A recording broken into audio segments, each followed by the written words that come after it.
Soc l'Ivan Caro i us recomano aquest llibre, Records de les danses antigues de la meva terra, escrit al 2020 per Garcineu Edicions. I us recomano aquest llibre perquè hi han transcrites més d'un centenar de balls i danses del Pallars, però també d'altres indrets del Pirineu i d'altres parts de Catalunya.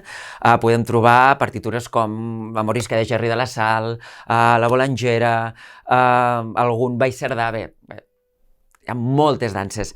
Una de les coses que més em va agradar quan vaig tenir aquest llibre a les mans és que Enric Vigo, l'escriptor d'aquest llibre, gran folclorista, no només es va dedicar a transcriure les melodies, sinó que va escriure l'origen d'aquella melodia, en quines poblacions es ballava, i les persones que s'havien encarregat de difondre aquestes danses.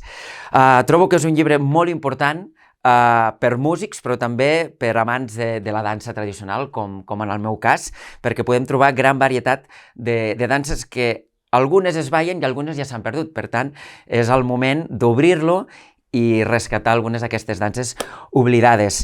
Aquest llibre va fer el pròleg Lluís Puig i la introducció per Anaïs Falcó, la gran violinista, i és un llibre que crec que tothom ha de tenir a casa seva, o sobretot pels amants de la cultura popular, perquè trobes part de la nostra història que cal que no s'oblidi.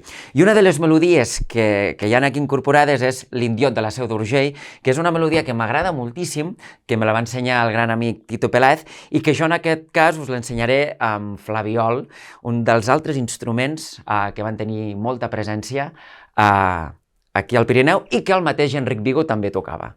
Mireu, això sonaria així.